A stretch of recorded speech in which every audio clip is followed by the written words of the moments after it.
Hey, this is David Hayter.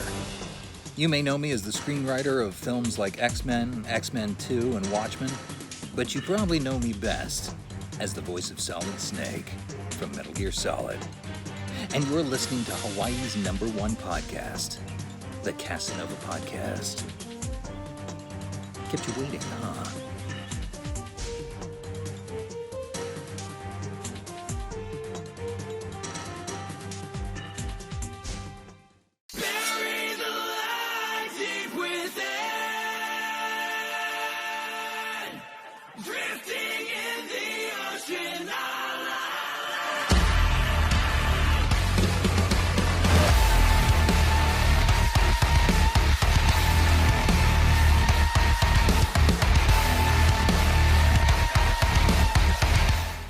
All right, and welcome everyone to another episode of Hawaii's #1 podcast and the #1 podcast in the Pacific, the Kasanova Podcast. I'm your host, Mikhail Kasanova, and I have the true honor and privilege of having the one, the only, the iconic Husky by the Geek. Husky, how you doing? Hi, hello, I'm fine. And you? Good. It's a beautiful Monday morning here in Hawaii, and you know, it's super hot. That's why I got the air conditioner. Yeah, it's pretty warm in France too. I don't believe it's winter yet. it's very hot. Well, go ahead and introduce yourself and tell people where they can find you. Plug everything. If there's something you're on, people need to know, and I'm gonna leave it in the description below too. Sure. So hi, I'm Husky by the Geek. I am doing video games and anime, rock, and metal guitar covers on YouTube. I've started 7 years ago with Final Fantasy XIV, and I still do that. I do a lot of FF14 covers because I love the music from this game, and they add frequently a lot of new music too. And I'm doing a lot of Mega Man and Sonic covers because I love these games and these music too. And recently I started to upload my music on other platforms like Spotify, iTunes, Deezer, etc. So that's pretty much it. I'm on Twitter too. I've started to be active on Twitter only since 4 months ago because I'm a very introvert person and I wasn't feeling like sharing my life on social media for years. And then I met my friend Alex Mukala, with who I've done a collab on a cover for FF14 Innocence. And we chatted and he told me, man, Twitter is cool. You can post whatever you want. Your community will agree with you if you're cool with them. So I started to share a bit about me, and yeah, I love it. So you can find me on Twitter too. Awesome. And I'm going to leave links to everything down below in the description. So if you're watching it, you can just go down to the description and it'll pop up. Or if you are listening to it, just click the link. No, regardless of whatever you're going to listen to, it's on Apple Podcasts, Google Podcasts, Amazon, or Spotify. It's all going to be there. So links to everything. And we have a mutual friend. He's amazing. Oh, yeah. He is amazing. He's a blessing for the community. Yeah. So look, you make music for Final Fantasy, especially 14. I love the covers that you do for it. You also do covers for Mega Man. I'm a huge Mega Man fan. Yeah, I've seen you do ones for King of Fighters. I'm a huge King of Fighters fan. Is there anything you have not covered? Because every game that I've grown up like loving, that's cool. Like Mega Man, Sonic, King of Fighters, Zelda, Final Fantasy. What are you not covering? I guess Blizzard game. That's ironic because I love the game from Blizzard, like Diablo. I'm a huge Diablo fan, and I've played World of Warcraft a lot. But I never felt like I could cover a music from this game because I don't know. I cannot jam over it as much as I like this music, but I can't adapt it to. I don't have a good feeling when I play over it. Whereas when I play Mega Man or Final Fantasy music, the ideas immediately come in, and I have a very good flow with it. Mm-hmm. It's just a matter of feeling, and I'm very good with yeah, Mega Man, Sonic, Final Fantasy.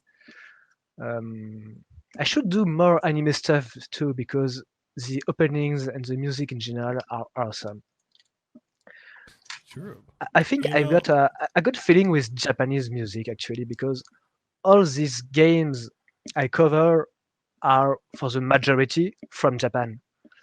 mm-hmm. And you think about it too when it comes to like video game music, especially Japanese video game music. They're so creative, so expressive, Oh yeah. and it's like for me, like I'm not sure if you know, I'm also a musician. I'm a guitarist and bassist, Oh nice. and like for me, growing up, I'm giving myself an age here. I'm old, people. I'm 32. Anyway, but I'm growing up in 27 by the the way. what? Yeah. Seriously, Yeah. lies. Nah. Really? Yeah. I I was am. about to say no. I'm almost Um, 30. no, like growing up in the 90s and in the early 2000s, like listening to music, like I listened to alternative, like which was my go-to. That's when I was in a band called Edge of Reason. But Mm. for me, like video game music was just where like I just would lose myself in it because it was so expressive. Oh yeah. Just man. It's like you can just hear like the first couple of melodies of a song and like boom, there you go. You're just entwined in it. And Yeah. I'm so happy. Over the last few years, the companies have started to add their video game music over Spotify.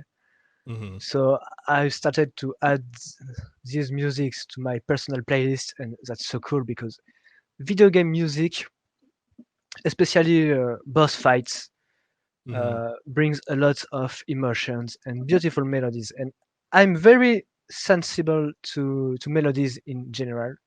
mm-hmm, For example, I don't care much about lyrics in music, but it's more about the notes, the melodies that form the music, which will really hit me in the film.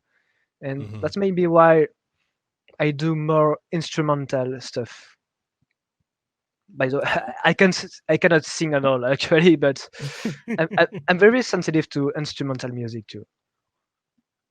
So then I think we might have this in common. So when it comes to music, Mm. when you hear like okay, so let me put it this way. So for me, when I hear music, I'm the same. I don't really care about lyrics because that whatever with lyrics, music speaks to me. Like Mm. a good rhythm, a good beat, a good Yeah, melody.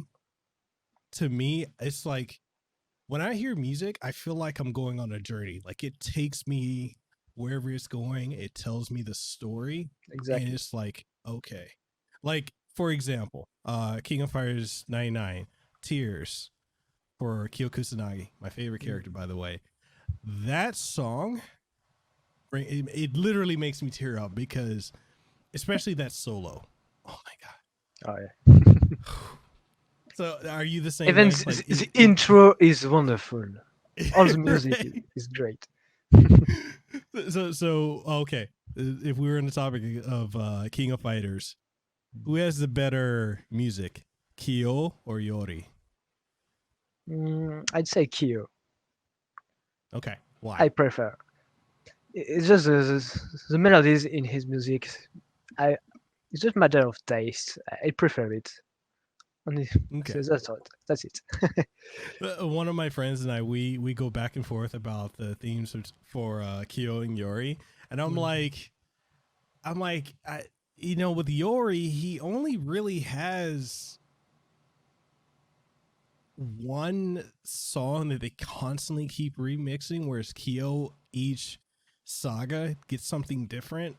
Because I know they tried to do, what was the one for Yori in 99? Was it I don't remember it. was it? I have it. See, I need to pull it up because I have it on my playlist. Yeah, But I I'm know searching they on tried. Google. I'm like, I know he had the one can't he find had in 99. They tried to do more rock with him, but he's always had more of a jazz style theme because it's always been Arashino saxophone. And I think for can I find it? Sadistic Eyes. That was the one for 99 Oh, for him. So I know they tried to go more rock with him, and then they went back to just remixing and reiterating Arashino saxophone. Whereas like Kyo has always had like hard rock or progressive medley rock, and it's just like it's just so good. Sorry, I'm geeking out. Like it's very that's rare for cool, me. man. We are here like, to be geeky anyway. Right? Like it's rare for me to get to. The only other time like I had this experience is like when I was talking to Alex from Collab, because very rarely do I get to talk to other musicians that are in love with these games as much as I am, and is in love with like these OSTs. Because I'm here in Hawaii, man. There's very few people. They're like, King of Fighters. What the hell is that? I'm like, okay. They're like, oh, that's that Street Fighter ripoff, right? They're like, that's them's fighting words. It's like comparing Deadpool to Spider-Man because of the mask. Oh. So definitely today I want to talk to you about like music, but I want to kick off some video games. Like, what was the game, that video game that just solidified to you that I love games? Like, what was that first or that origin point? Pretty tough question. Actually, my first game was Mario Kart 64, and I was 3 years old. I went into my brother's room, and he was playing with my sister, so I grabbed a controller and started to play with them. And that's a few hours later, I deleted their save, so they were really mad. I was free, so I was in the menu, and I was like, "Oh, what does this button do?" And I erased everything. But then, I guess that's how I started to fall in love with video games. Quickly after, I had Super Mario 64 for Christmas. I was 4 or 5, I don't remember.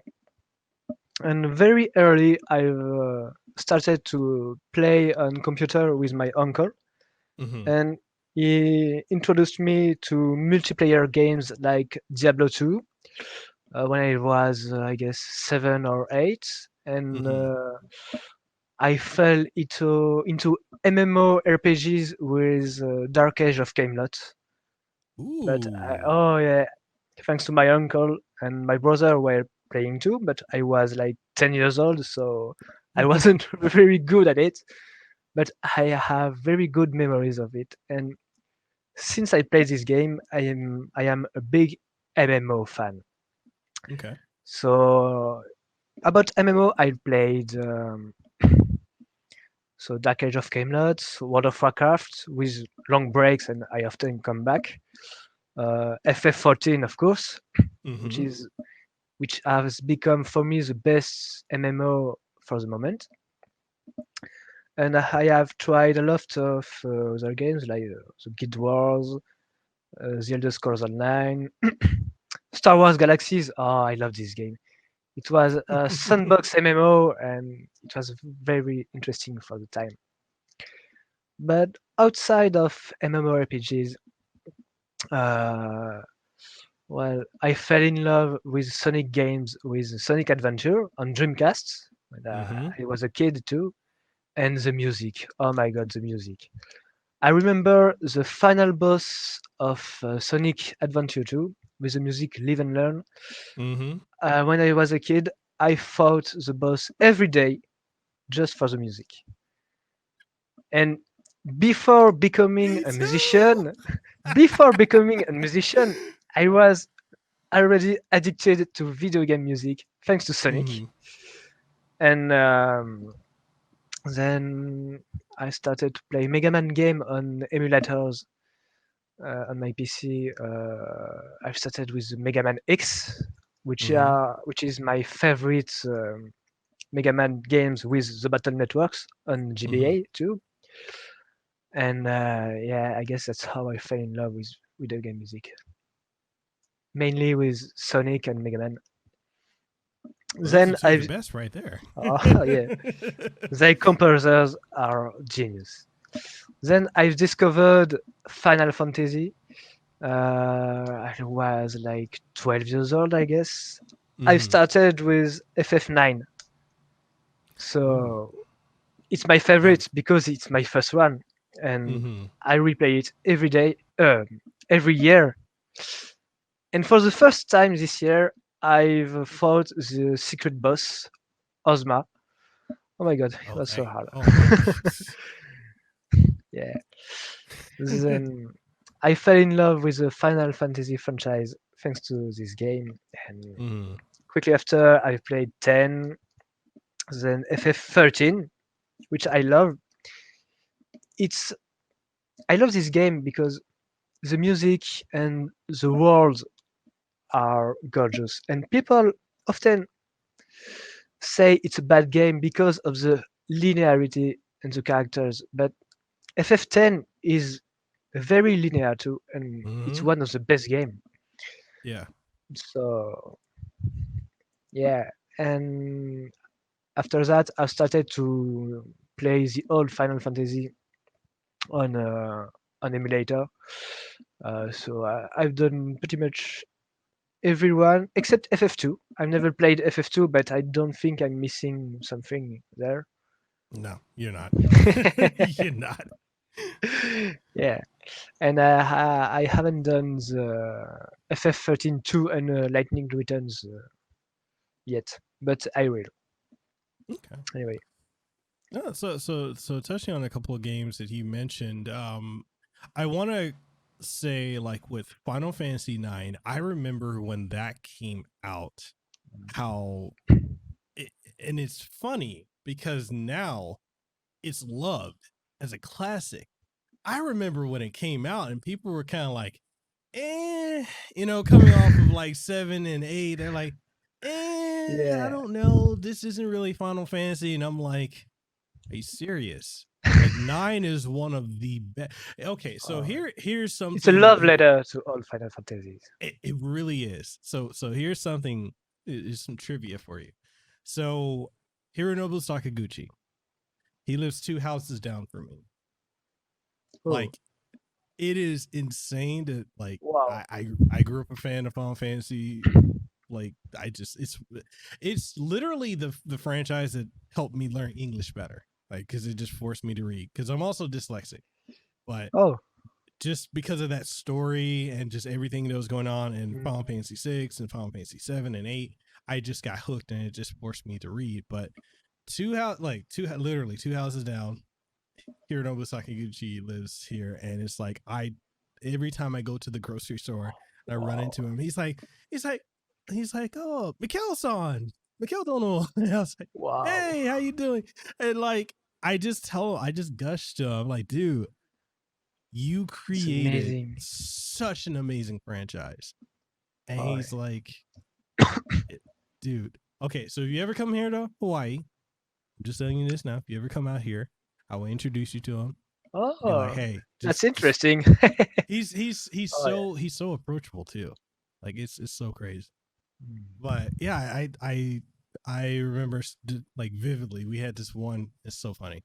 Like, we were in the produce aisle and we were just talking about Final Fantasy 9. He's like, yeah. He said, I put my Mm. heart and soul into that one. He said that was the one that I really wanted people to know. Like, this is how much this franchise means to me.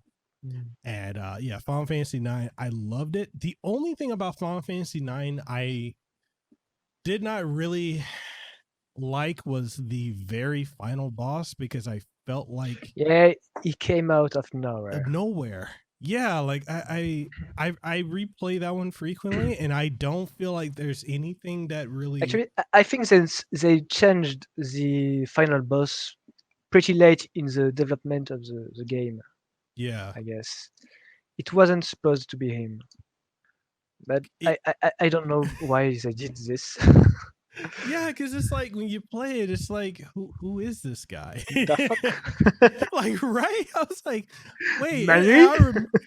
I remember going through that game. Like, I Yeah. think when's the last time I played? I think I played like a year and a half ago, and I got to that end, and I'm like, I was literally taking notes, because I'm like, okay, I'm gonna be able to finally figure out where he comes from.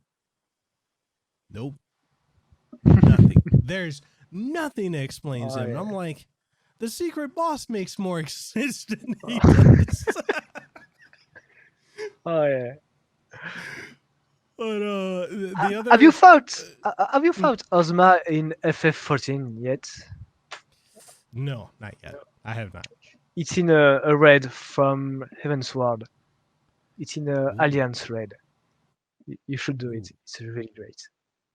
Okay, so Final Fantasy XIV. I got a story about that. So I started playing that back in 2013 on PS3, and then I never, because back then I was more so trying to play with people around me, Yeah. and no one out here really that I knew was playing it. So I would start it, I would love it, and I would drop it because I had nobody to play with. So this year, my friend Amy, she was just hammering at home like, Mikhail, you gotta play it. Mikhail, let's play. Come on, Mikhail, let's play Final Fantasy XIV. So I picked it back Oh up. yeah. And I've been consistently playing. It's actually my main game on Twitch. So it's primarily the only game I play. It's crazy because my wife plays it too. Nice. And that's her first ever MMO. Mm. And she just couldn't put it down. Like, it's her main game on Twitch too.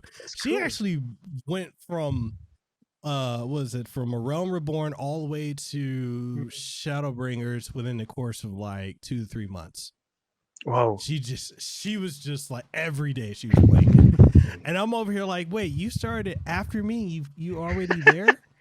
Because like when I stream it, like I get so into like either like I'll do the story, I'll trail off and do side quests, or I'll start doing like dailies just so I can play with the audience. She does all that because she do like a 12. It's I amazing. think she did like a 26-hour stream, and I'm like, "Are you tired?" She's like, "No."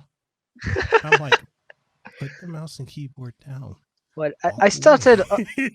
I've started on release 2 in 2013, but I stopped quickly after the first patch, I guess.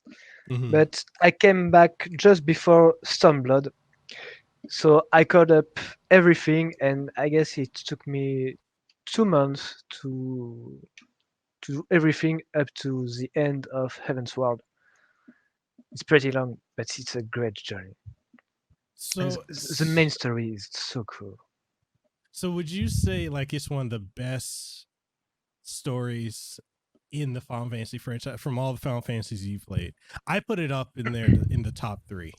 Well, Shadowbringer's story is one of the best Final Fantasy stories ever. Maybe even the best, Mm-hmm. because you haven't played it yet, no? You're in Stormblood, I No. guess? Okay. I'm still in So Stormblood. I won't spoil it, but in Shadowbringers, there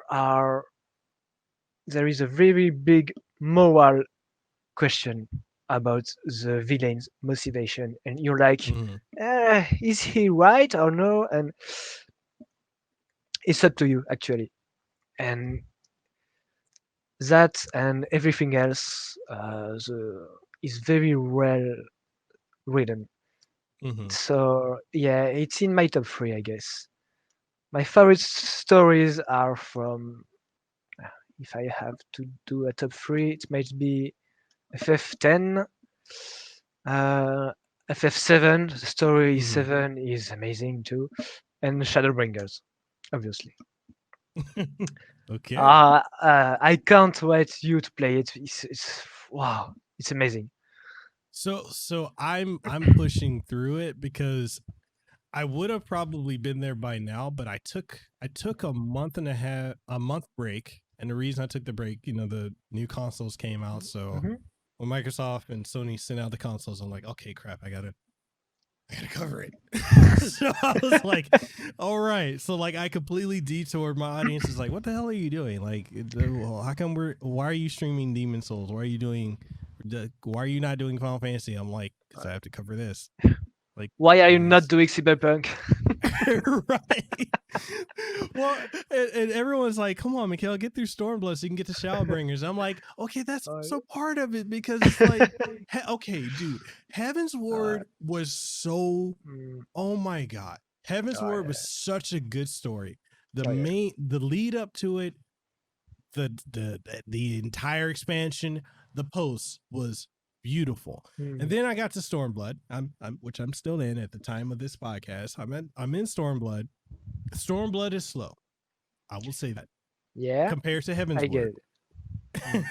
And it's like I'm waiting for that Heaven's Word, like just take me on that journey, take me on that trip, and it's not doing it. And everyone's Yes, like, it's Stormblood is more about a war, whereas yeah, Heavensward and Shadowbringers have the same taste. It's mm-hmm. an epic journey, but Stormblood is more about politics and war, and it's great anyway. It's a great story, but I understand it's maybe less entertaining than Heavensward in terms of Yeah. story, and the villain was disappointing. I See didn't like that's what him. everyone keeps saying. And I'm Yeah. like, can I just story skip? They're like, no, I know. But anyway, I liked Stormblood. Okay. Th- So th- That's where I played the most because, yeah, as I said, I got up, I got up right before Stormblood release, so I played a lot during this expansion. so I promise you, a month from now, I will Mhm. be in Storm. I'll be in Shadowbringers. I will not still be in Take your Stormblood. time, enjoy the journey. That's the point. That's what's cool with Final Fantasy XIV. You can go at your own pace. The content will still be there always, Mhm. thanks to the roulette system, and everything remains relevant. So you can enjoy slowly. That's good. Okay. Okay. So the other Final Fantasy that you mentioned, Final Fantasy 13, which okay, I remember playing that when it came out. Mhm. I have 13 too, and I also have Lightning Returns. And my opinion, I felt like when I played and beat 13, Mhm. it kind of felt self-contained. Like that was it. Like Yeah. the way it ended, it did not feel like it was going to lead into something else. And I enjoyed 13. I remember when I played it back at launch in 2010. But God, that was a decade ago. Jesus Oh, Christ. that's Anyway, true. Oh yeah. I, I, re- I remember when I played it and Mm. I absolutely loved it. I know a lot of people that didn't like it. They were like, oh, it's linear. I've always heard this when people want to discredit 13, it's like, oh, it's linear. But I'm like you. I'm like, Mm. but so is 10. So That's it. And both are my favorite. For, are from my favorite Final Fantasies. Both. Yeah. I love 10 and 13, but yeah, it's linear, but it's great anyway. The music, the world, oh, the world. I love Grand Pulse. I yeah, love this plane. This, oh. it And felt. Oh, go ahead. Go ahead. yeah, I think it was the first FF13 was the first Final Fantasy I've played up with all the side quests. I've done every bosses, every there was I guess 64 bosses in Yeah, Grand Pulse. 64. Yeah, Yeah.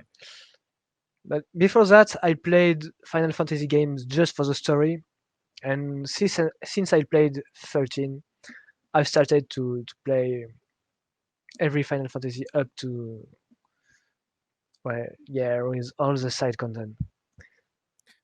Now I did try a bit, and I do need to go back and finish the Mm. 13 saga, but when I remember when I played 13 2, Mhm.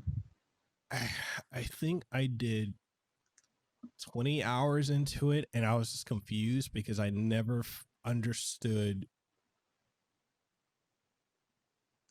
kind of how 13 went into that. And I Mhm. understand they retcon the end to make it flow into that, and it's Yeah. just like, I was like, oh, okay, so you're just making this. Mm. It kind of felt like Kingdom Hearts 1, like the you play Kingdom Hearts 1, it Ah, felt kind of self-contained Kingdom in a Hearts, way.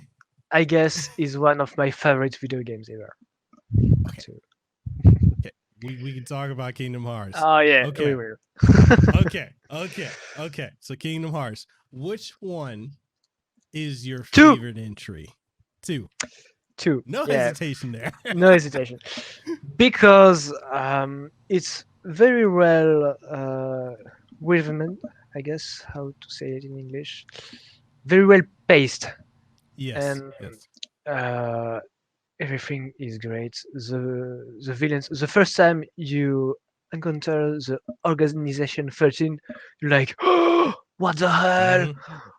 How will I beat them? And then Zemnas comes in with his deep voice. Ah, the voice actor for Xemnas is amazing, and he contributed a lot to make the character amazing. Mhm. And he looks and sounds so powerful. And the battle against Xemnas is my favorite boss battle It's of all such time. a spectacle. I've done it It's a lot of times. Even in the first phase, the man throws buildings on you. Like, what the fuck? Man, right. it's only the first phase. What the hell? Oh, yeah. And the music. Yoko Shimomura has done a really amazing job out there. Yeah, but then I guess Birth by Sleep is also one of my favorites because Mhm. it has such a tragic story. Yeah. Then Kingdom Hearts 3D came out with time travel, and oh my god, what the hell? What happened? And I've played all the Kingdom Hearts plenty of time, and every year I forget the story because all this time travel stuff is so confused. Yeah. Every time I forget about it. The time traveling. Okay. The time traveling itself, it's not a problem. It's how they used it. It goes everywhere.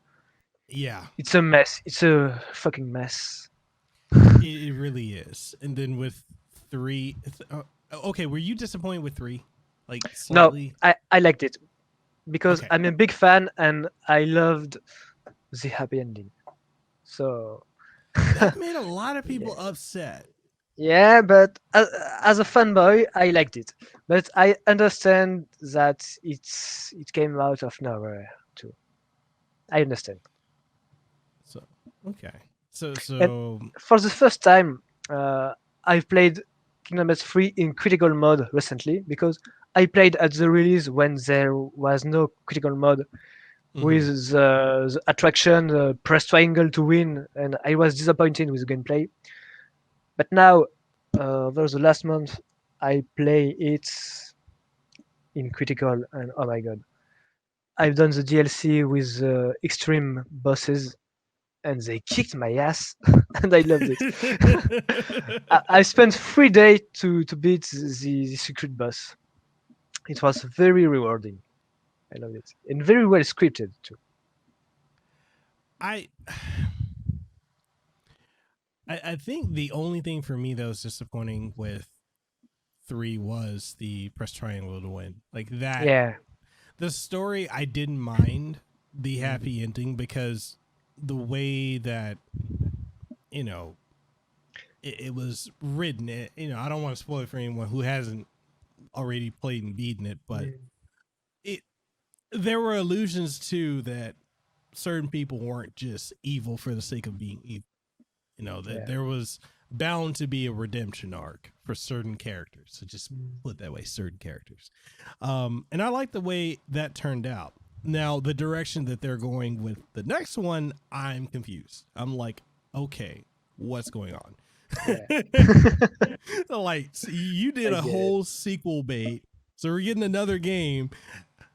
And I'm like, okay, that legitimately with that direction, I was like, okay, what the fuck? I will say that it stumped me. That one stumped me. I don't know about how about you? Oh, yeah. This was amazing. Yeah, I felt about the same, I guess. Yeah. Okay. So all right. So we talked about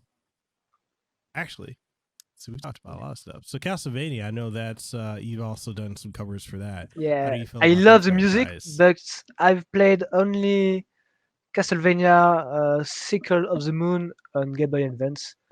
Mhm. But I often listen to Castlevania music because it's so good. And even without having played the best games of the franchise, Mhm. I love it. And I guess that's why I've done cover of it.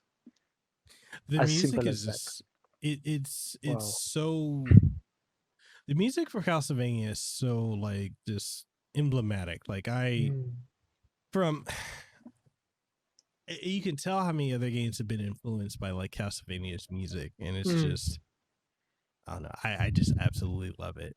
One of my favorite themes is which one is it? Because I know it's so the one from Haunted Castle that got remade in Aria Sorrow. Is it Iron Cross? No, I I don't think that's know.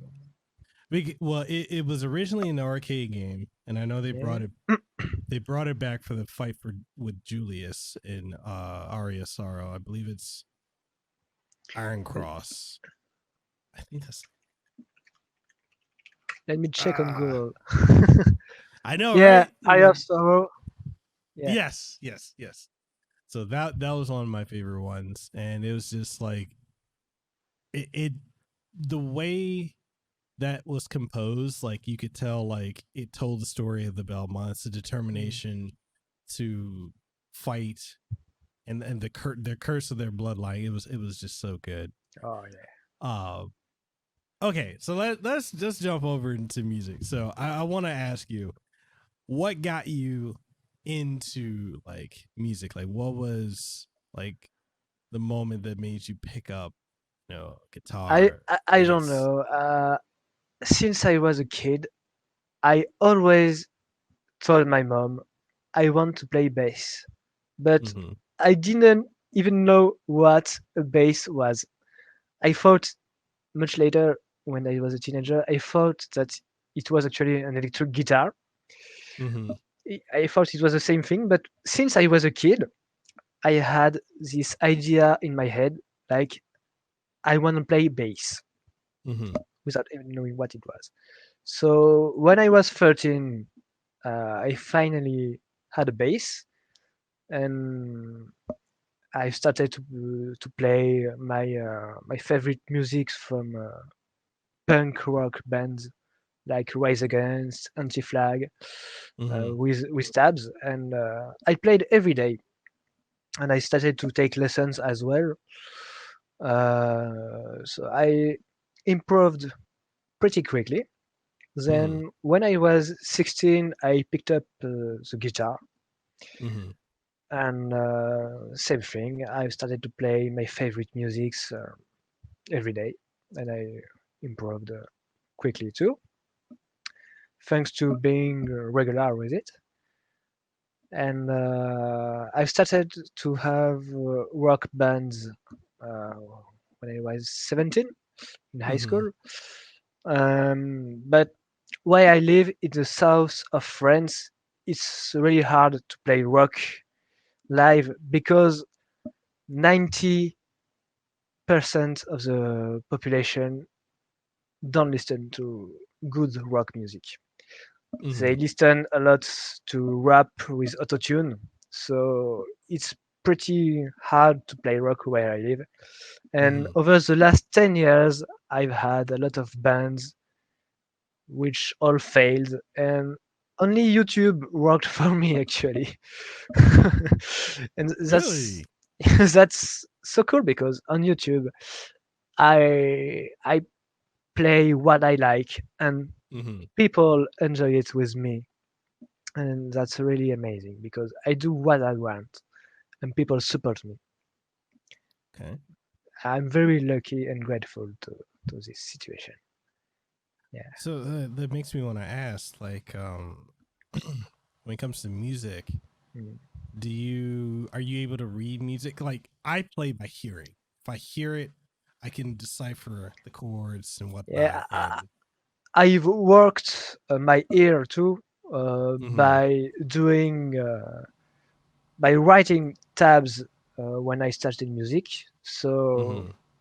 it asks me a lot of focus, Mm-hmm. and it trained my ear. So thanks to that practice, now I can pretty much play something on guitar within the first listen.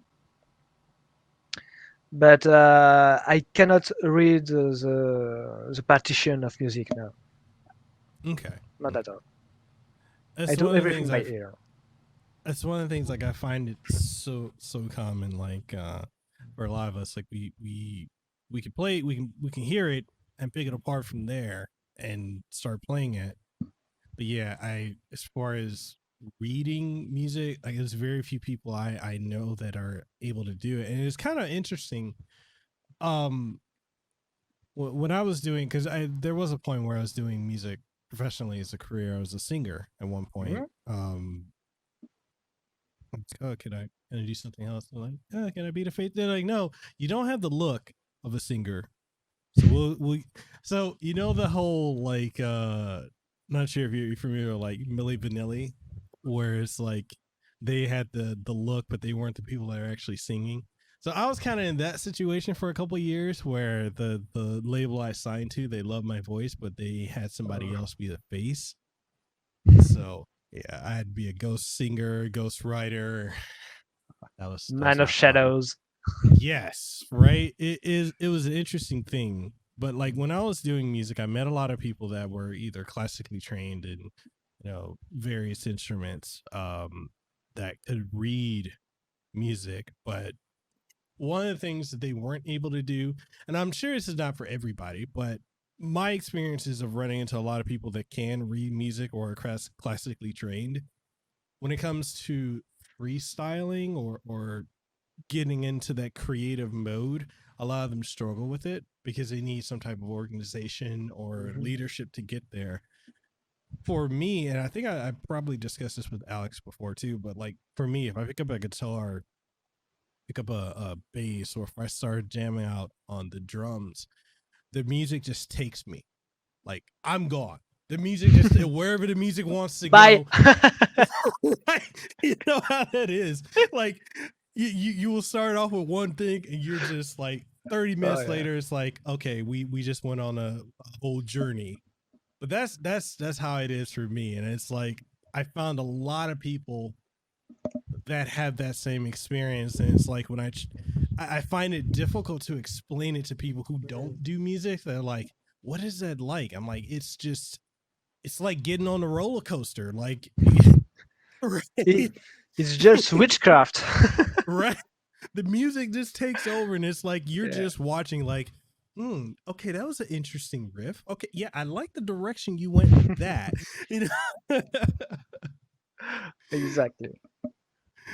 But yeah, it's music is, and I really highly implore to a lot of people like to learn something when it comes to music, because you will be amazed at how it can help you. Like, it's music has helped me through a lot of things, especially as a teenager with all the angst and all that stuff I had going on. It's like, yeah, I'm so angry. I'm playing out on the guitar.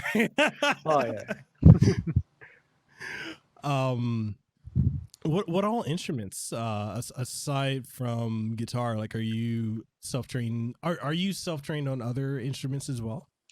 Yeah, I've tried to learn cello, Mm-hmm. and I practiced for a few months, but I didn't have the time to play it seriously, because between my day job, because I work as a web developer, Mm-hmm. and stuff, and friends and family, I barely have the time for my YouTube channel.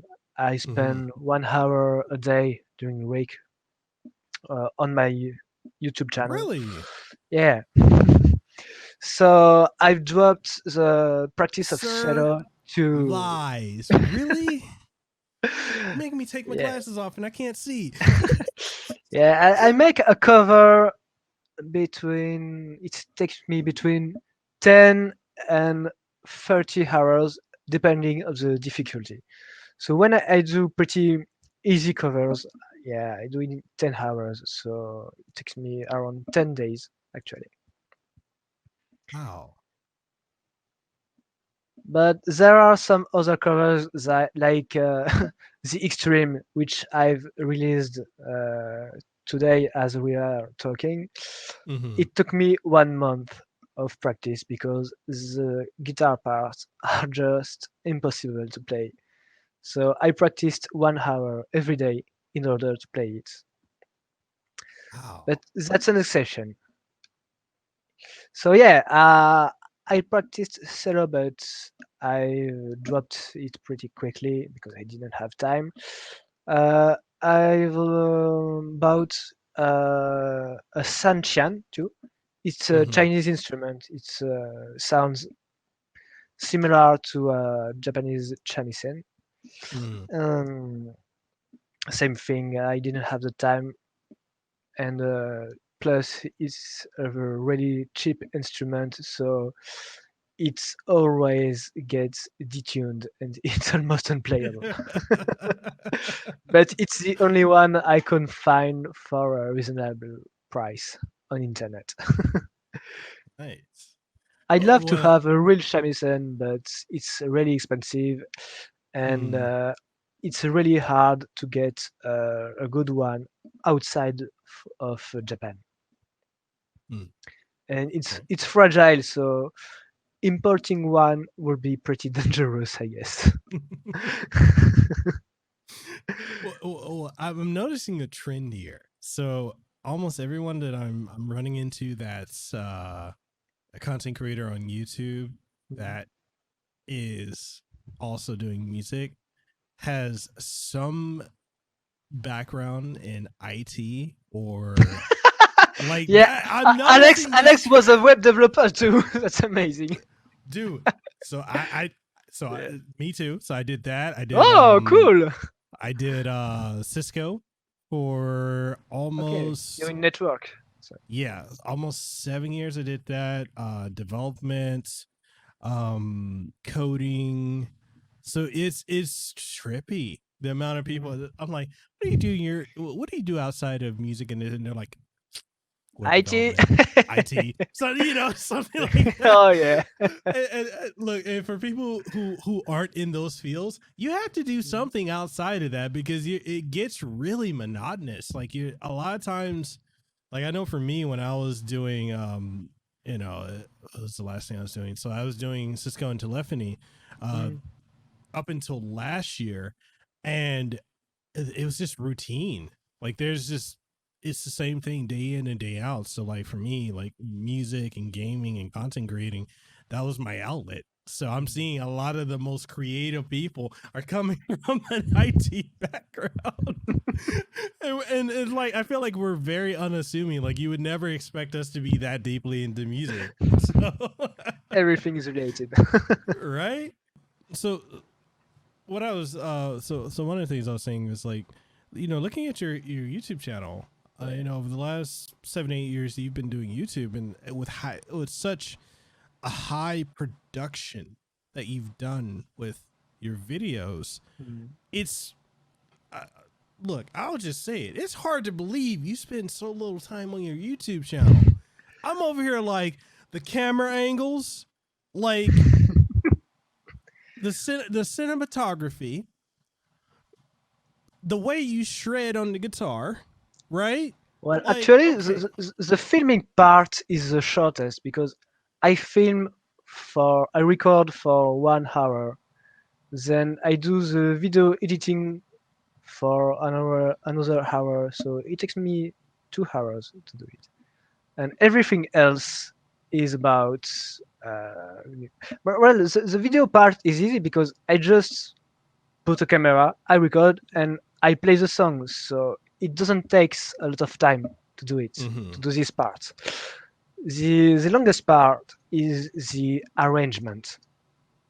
First, I usually I download the song, I import it, and I start to play over it with my guitar to jam over it and find my first ideas.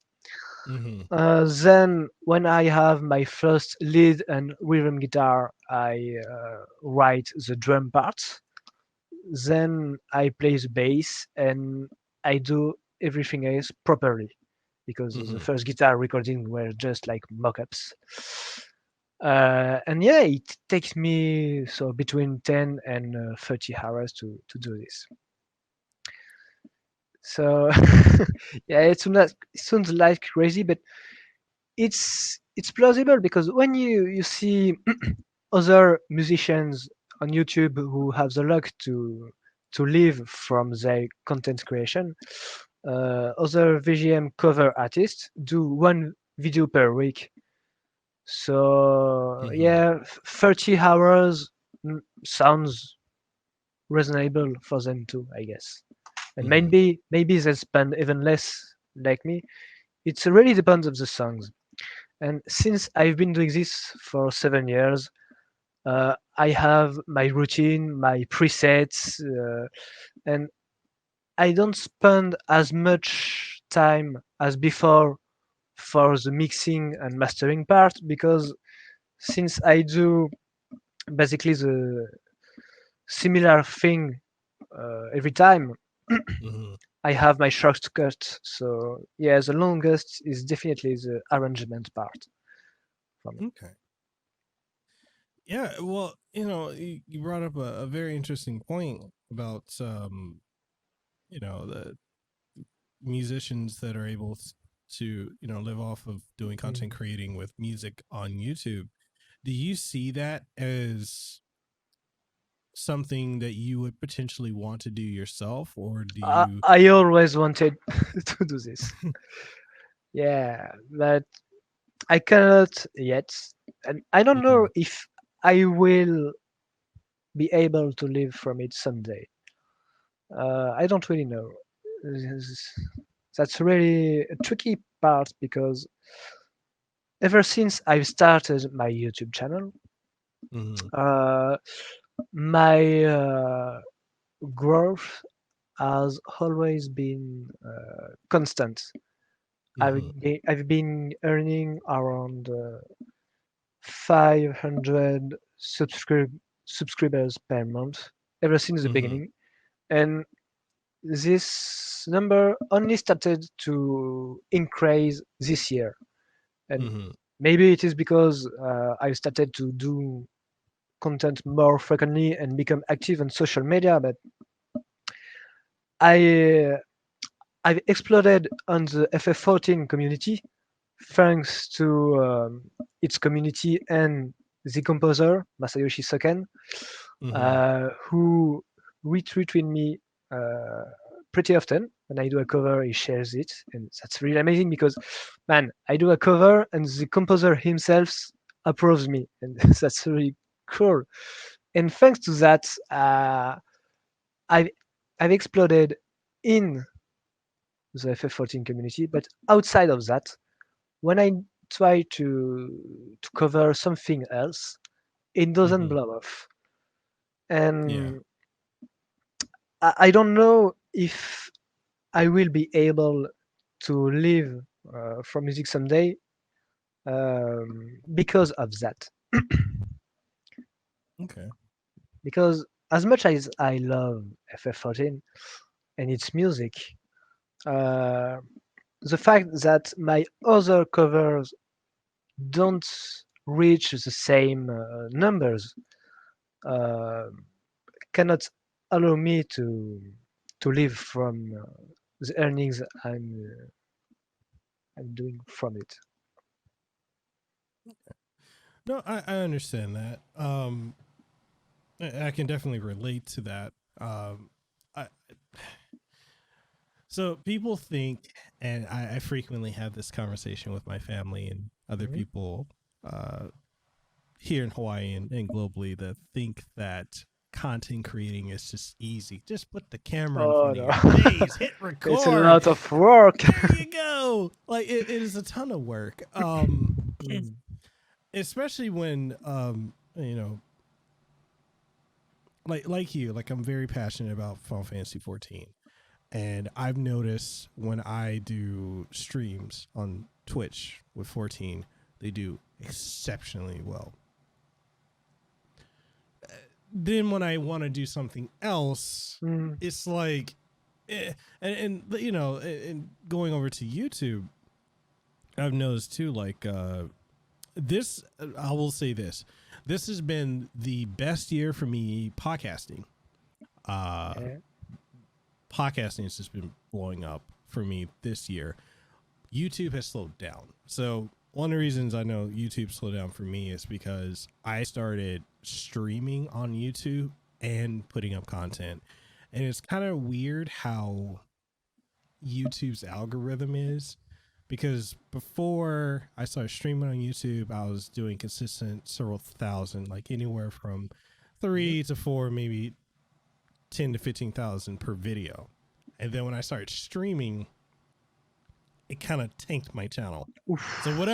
whatever growth, like, okay, so from last year January to March this year, Mhm. I was on a upward, like I went from like I want to say 1 to 2,000 subs to like I was just jumping, you know, my Wow. views, my growth was just growing. But then when I started dabbling with streaming, this is my fault, streaming 5 days a week on YouTube, on top of podcasting and all that. YouTube's like, you're doing too much. We're gonna kill your growth. We're just gonna cut you at the ankles. So it's been hard because like a lot of people come to my channel for either the podcast or for like reviews, or if I do content related Mhm. around Final Fantasy or RPGs. But when I started just doing things outside of it, it it that's what makes it hard. And to circle that back around to the topic of doing this as a career, like I do this full time, and honestly, if it wasn't for my podcast, I would not be able to do this. Oh, Because that's my main breadwinner. That's where I'm able to pay all the okay. bills with doing podcasting. I get to do brand endorsements or paid commercials and stuff like that. If I was just doing it off of YouTube, there'd be some months where I'm doing like, yeah, I'm doing real good. And then the next month, what the fuck Uh, happened? woo! Yeah, I Like get it. it's hard, but like if you're able to do it, then cool. But there's always that thought in the back of my mind that I wonder if, because it's never, I feel like it's never ever consistent, and I always feel like Exactly. you should always have like a backup plan. Like, Yeah, what if exactly. this doesn't work out? What can you go back to? And I feel like a lot of creators don't have that, like especially the ones that just blow up really quickly. I'm like, okay, I'm thinking, what is your backup? like because some people I feel like they can chase a trend, and this is something like I've had conversations with like Studio Nintendo. He's a good friend of mine. Okay. We've had this talk before about people that chase trends, because him and I, we both were doing at one point, video game news, video game coverages, but we weren't doing what we were passionate about, which for him is music covers. Like he loves doing music versus doing constant videos on the Nintendo Switch. How we're going to do 15 million videos on one particular topic on the Switch.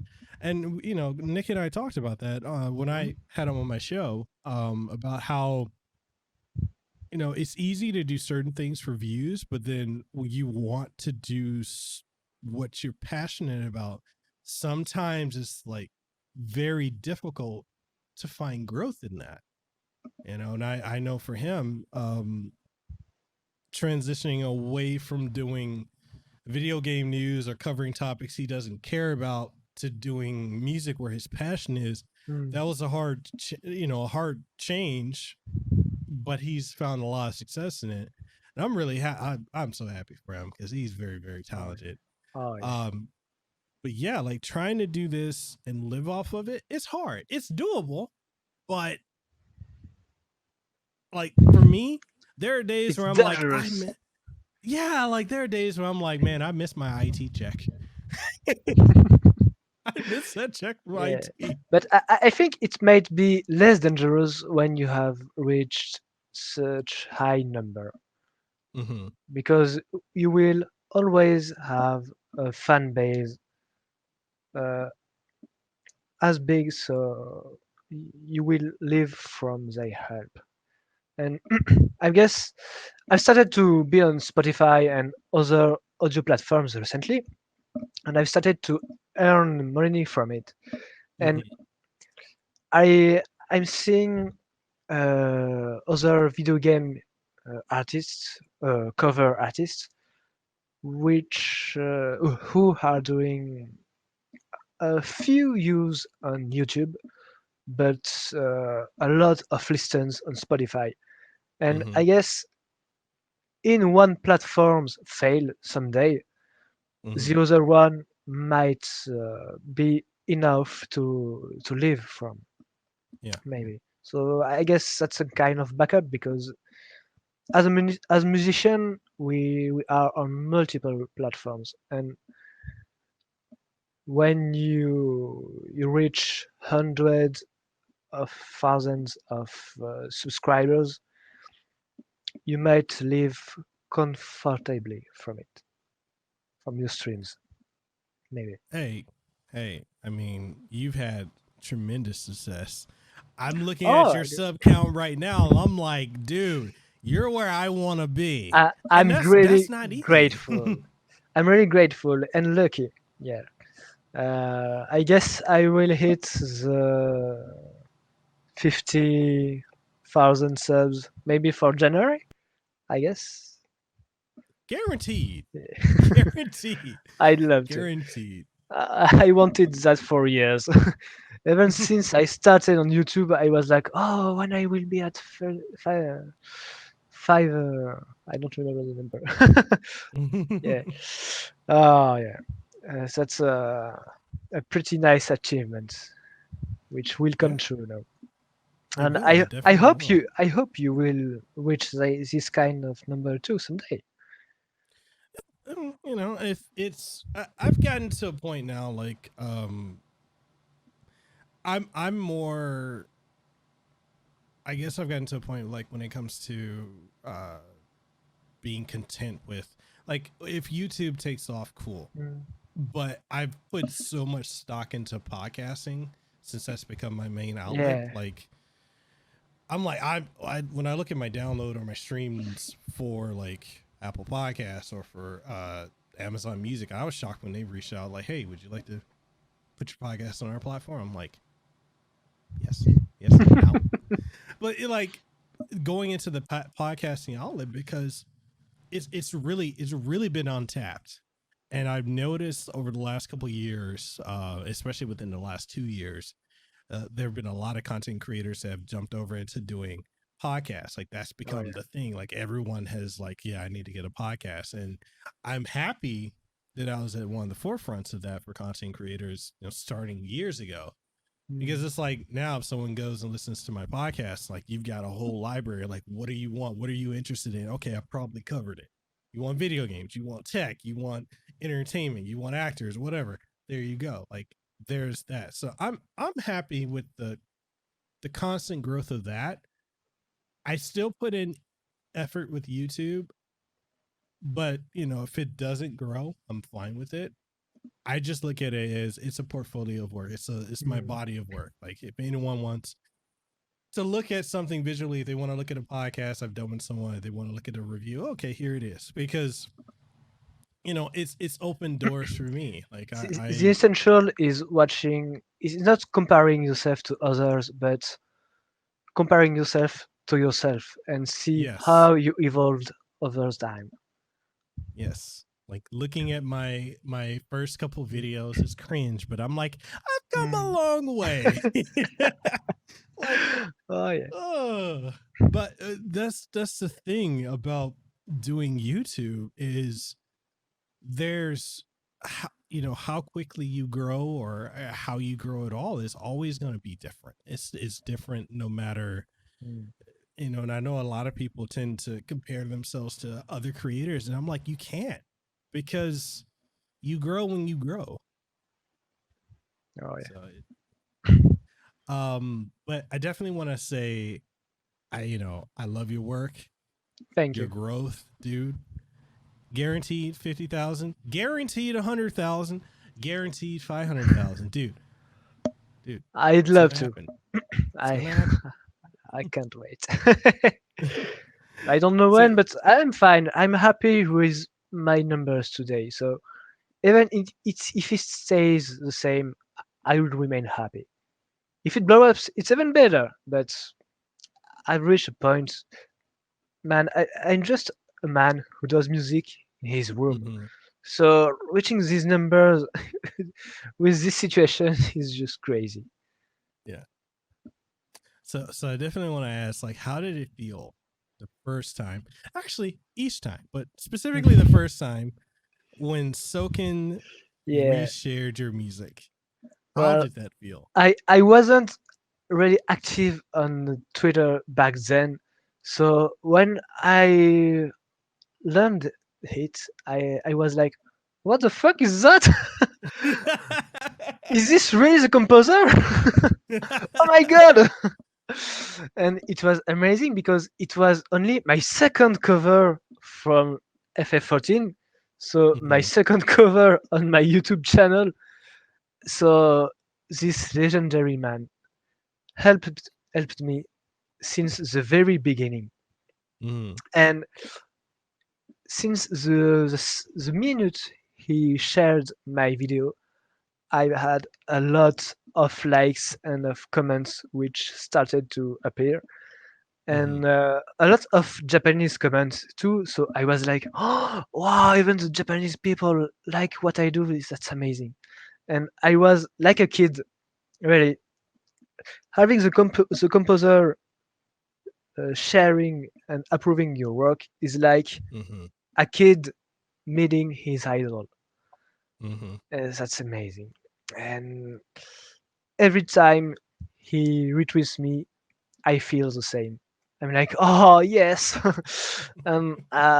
He became one of my favorite composer over the years. So I'm still I might be the number one fan of his work.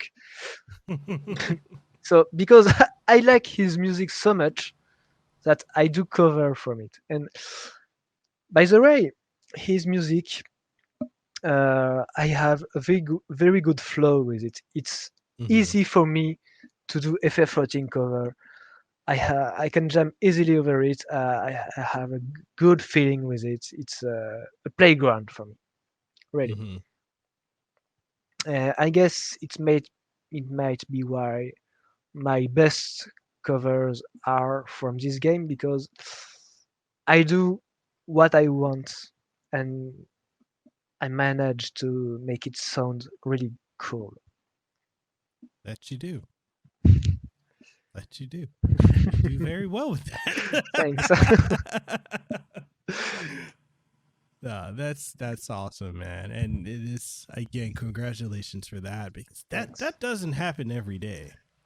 I'm very That's- lucky, and this man SOKEN-san is a blessing too, because the man is so close to his community. Mhm. He's active on Twitter. He even posts photos and pictures of himself during work, like he's dead because he has worked too much, and that's really funny. The man is crazy and very humble.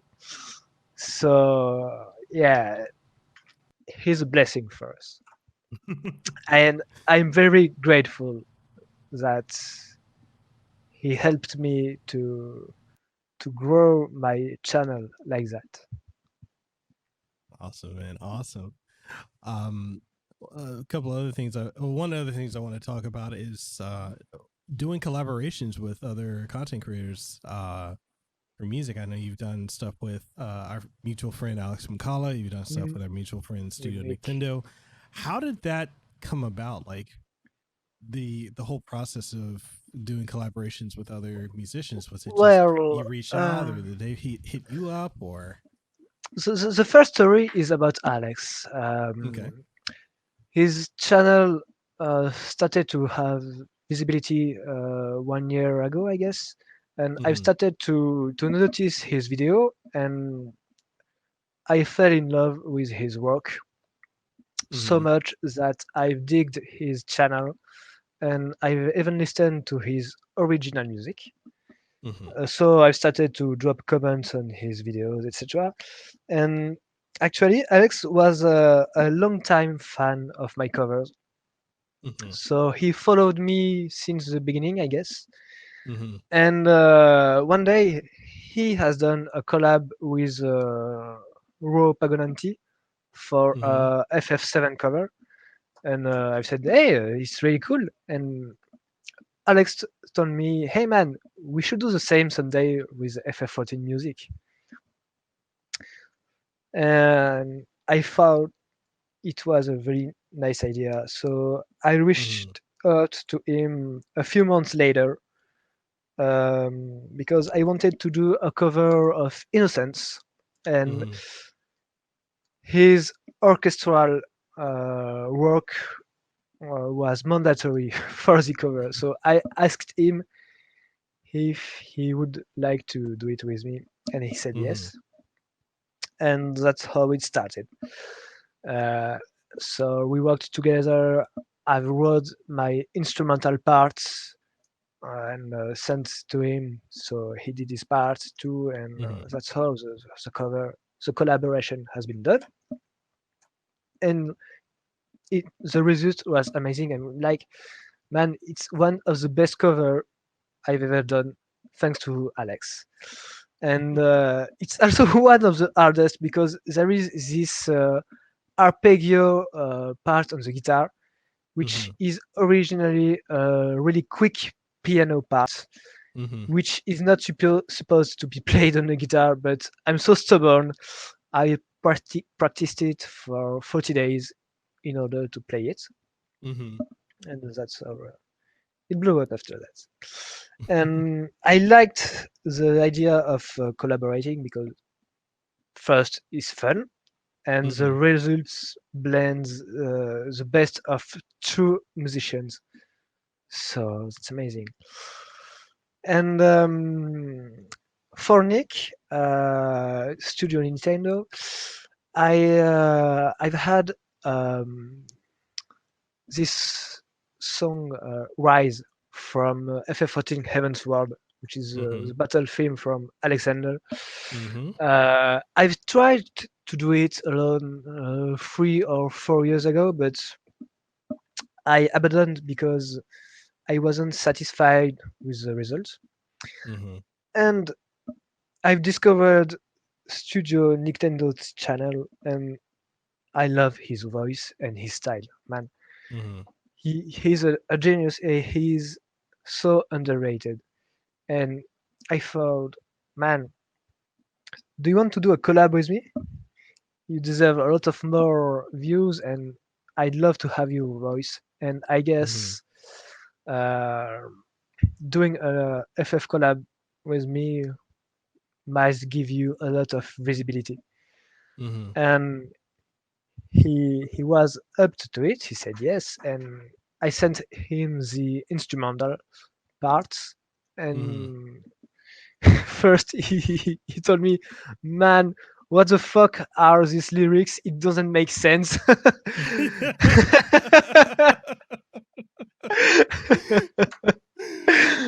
And it's true that a lot of FF14 vocal songs become memes quickly Yeah. after, thanks to the Yeah. community.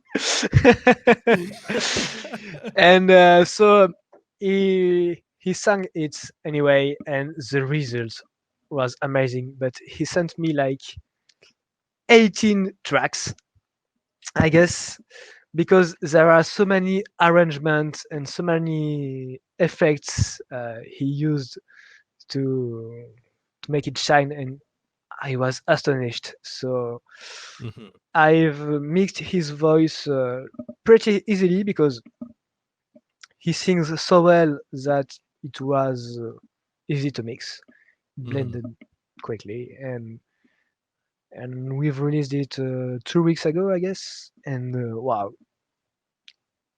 the result is amazing, and I feel like I should do more vocal covers like this because it sounds really good. I'm really proud of it, and I'm really proud of Nick too.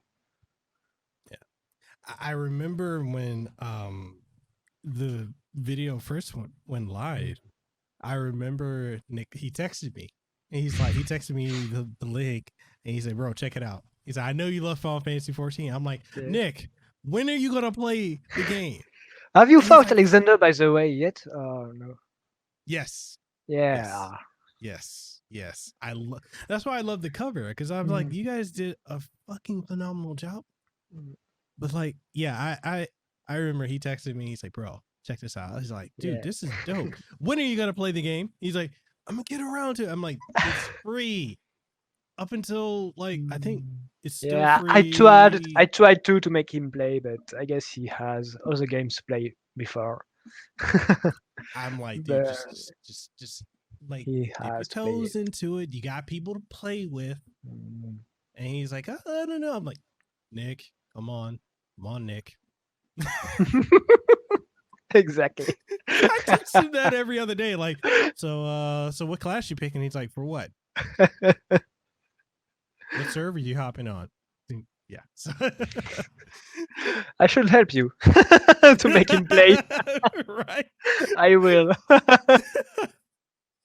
But like the collab you guys did was absolutely phenomenal, and it's dude, Thanks. if who are some people, if you could, and then I'm very certain that you will be doing collabs with them at some point, but who are some people you would love to do a collab with? Be it another musician, a singer, like Actually, I don't know because I have precise idea of mm-hmm, how I want to make my covers sound.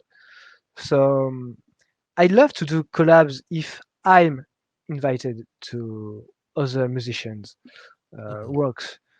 But as for me, it depends of the song.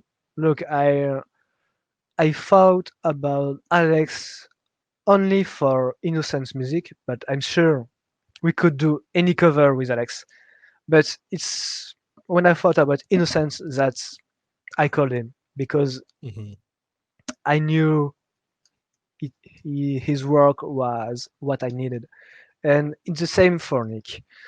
mm-hmm, Um, when I heard his voice for the first time, I immediately thought like, oh, he should rise with me. It would be perfect. And it's a matter of I don't know how to tell it. Um, it's like a spark, you know. mm-hmm. So yeah, I love to get invited on other musicians' work, but right now I don't know with who I'd like to cover on my own channel. It's Okay. pretty hard to tell. I would say you should definitely do something with Christina V. That would be awesome. Oh yeah, but for which track? Maybe Answers from Yeah, FF14. I could definitely see that. Well, okay, so crazy story. So one of my good friends, Griffin Burns, that's his girlfriend, Christina V. Oh, Yeah, no way. yeah, that's his girlfriend. Wow. So, we can make that happen down the road if you want that to Oh, happen. yeah, why not? Yeah. But I've had to pick a song before. Before thinking about the collab, I need the song to cover. Okay. So, winding down to the last couple questions, being Yeah. respectful of your time, because I know it's we have a 12-hour difference. I know you still got it. Was it 5:34 p.m. or something? Almost 5 p.m. for me. Almost 5 p.m. Okay. Yeah. So you got the rest of your day. I don't want to take up too much of your time. So one of the questions I definitely want to ask, and it's the most important question. Okay, WoW or 14? Which one's better? It's pretty. It's easy because I've tried to play WoW recently in order to catch up for the new expansion. And I've played BFA at the release, but I didn't like it. So I've tried last month to replay WoW, and I was like, 1, 2, 3, 1, 2, 3, all the classes like that. The gameplay became so boring, and I've tried a couple of classes of at max level, and I was bored. Whereas in FF14, you are using a lot of skills and all your hotbars are useful, and you follow rotations which are really rewarding to play. And even about the lore, I don't even like the lore of WoW anymore because they slaughtered it over the last few years with poor writing, and I was a very big fan of WoW up to Wrath of the Lich King. And after that, I played it only to read with my brother, who still plays it. But I play a lot more. I've been playing a lot more of FF14 recently, and this game is crazy for me. The world, the music, the characters, the story, the gameplay, everything for me is better than WoW right now. However, I've played WoW Classic and I loved it. I loved it because it was a real MMORPG. You had to struggle, you had to talk to people in order to make groups and progress together. You had open world PvP, which was relevant. I loved it. And maybe that's what's missing in FF14, but it's because of the engine of the game. Everything is pretty much instantiated. It's not an open world like WoW, and there is no world PvP, but that's the only drawback for me about FF14. Okay. All right. And actually, I actually thought of someone else you could do a collab with. David Hayter, the voice of Solid Snake. Oh, that's one of my best friends. Oh, nice. Legit. He's very much into he plays a lot of guitar and bass, and he's pretty good. A lot of people aren't really familiar with him doing music, but yeah, again, if you need somebody to collab with, there you go. Just let me know. Why not? Put the word in for you. Oh. Yeah. Oh, why not? You, It could be cool. Once again, I need to know which song yeah. I'd have to do first. But yeah, I'm open to it. Definitely, definitely. All right, and before I guess before we go, Mhm. is there any projects in the works that you'd like to share? Or is there any games or anything you're looking forward to? Or what are your thoughts on Cyberpunk 2077? With that, I'm I'm lucky to play it on PC, so I only have some graphical glitches, but nothing bad. So mhm, I love the game. I love the game and the story so far. Um, I think I'm at the half of Act 2. mhm, The world is great. It's magic. Man, there are people everywhere and it's so living. mhm. And yeah, I love Cyberpunk. I hope they will fix it so everyone will love the game as much as I do right now. Mhm. About projects, well, I've started to upload my covers on audio platforms like Spotify, Apple Music, Deezer, etc. 4 months ago, because Mhm. I haven't done everything at once because license getting the license for a cover song costs money, so I couldn't Mhm. afford to spend everything. Mhm. So I guess yeah, in 2 months, in February, all my covers will be available on platforms. So far, I've got 4 compilations, so it's pretty fun because I had to remaster my very first covers, and back then I didn't even know what mixing was, so Mhm. it sounded pretty awful. So I did my best to make it sound good for the releases, and yeah, I'm looking forward for the next patch of Genshin Impact 2 because I guess it will release a new zone with new music maybe and new bosses, and of course FF16. Oh my god! They started Yes. the PlayStation announcement with FF16. I was crazy, and I love the music so much that I've done a cover from the trailer of FF16. And since the team who works on FF16 is the same as FF14 Heaven's Ward, Mhm. I know already it will be the best game ever. I Have you trust them. noticed? Have you noticed there's like I noticed some people were like some and maybe this is a minority of people, but Mm. some people are saying like this isn't Final Fantasy. And I'm like, what are you talking about? Dude, This it's FF4. It's medieval. It's FF4 right? with the FF tactics. Yeah, man, I'm so happy they came back to medieval style because since FF9 was medieval and is my Mhm. favorite and my first Final Fantasy, I wanted to find that again for so long. I'm so happy. Do you think it's gonna have connections to 14. 14? Because a lot of my I, I, friends a lot of my friends I that have beaten Shadowbringers are like when they went and saw the trailer, they're like, yeah, there is possibly something like icons. shards. So with the story of shards, it's like parallel worlds. I think they wouldn't take the risk to do a real connection, but maybe a very very big Easter egg about that.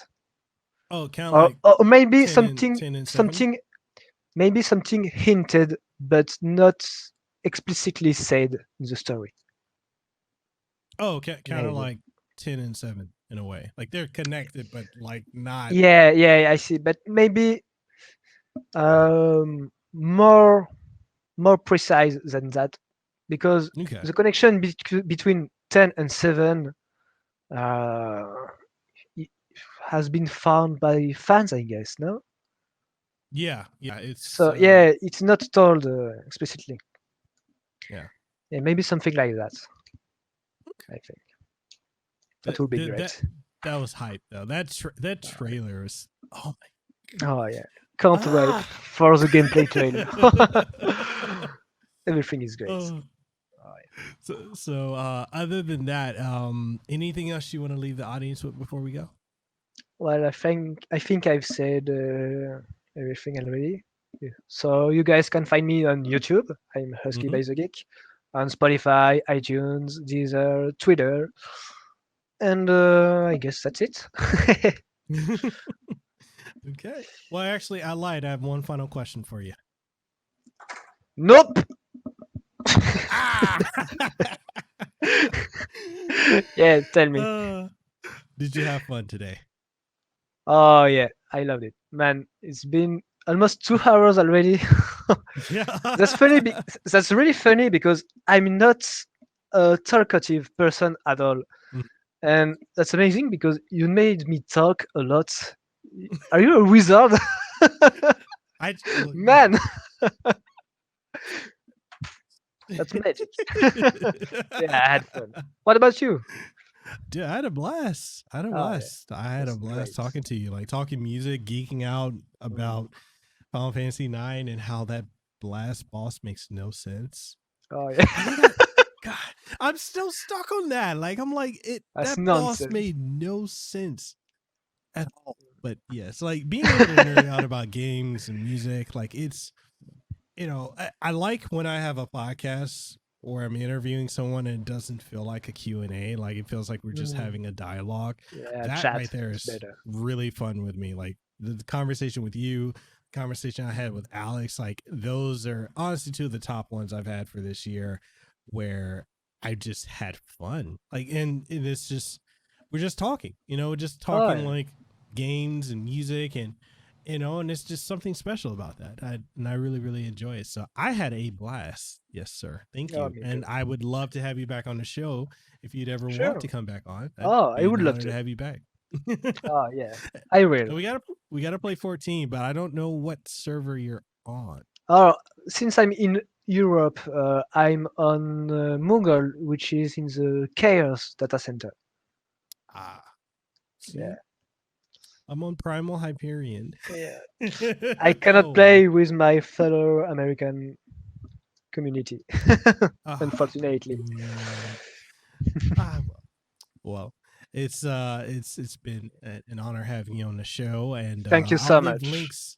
links to everything for Husky, from the YouTube channel to the Spotify playlist, all the music links, Patreon included. Everything will be in the description below in the YouTube video, as well as on the audio version of this. Everything will be in the description. So make sure you go over, click the sub if you go to his YouTube channel, and follow him and just support the content. It's amazing. It truly is. And it's Thank something that I know you guys are going to enjoy. And I highly endorse it. Yes, you get Hawaii's #1 podcast endorsing this. Yes, go support his content. But, Thanks. With that being said, people, you can catch this episode of the podcast along with many others available on all major podcasting outlets, including Apple Podcasts, Google Podcasts, Spotify, Stitcher, TuneIn Radio, iHeartRadio, and Pandora, as well as Amazon Music. So if you are looking for it, just check the Kasanova Podcast, available in all outlets, video format on Twitch and YouTube as well. And with that being said, Husky and I are out. We'll catch you guys in the next one. Stay safe. Have a safe rest of the 2020. This has been a crazy year for everybody. So stay safe. And that being said, we'll catch y'all on the next one. Aloha. See ya, guys. Thank you so much for tuning into this episode. I hope it was informative, engaging, and you enjoyed it. And if you did, make sure you go ahead and leave a rating and a review. It greatly helps out the podcast and helps the platforms that we're on go ahead and promote us more so that more people can check it out. And if you're wondering what all platforms we're on, aside from what you've listened to it on, we're available on Apple Podcasts, Google Podcasts, Stitcher, TuneIn Radio, Pandora, Spotify, Amazon Music, and more. And if you want to support the podcast, then we've got Patreon, so patreon.com/Mikhail Casanova, which allows us to continue doing what we're doing. If you're looking for this in video format, we're also available on twitch.tv/Mikhail Kasanova as well as youtube.com/Mikhail Kasanova. So with all that being said, I'll catch you on the next episode of Hawaii's #1 podcast and the #1 podcast in the Pacific, the Kasanova Podcast. You have a great day, and I'll see you on the next one.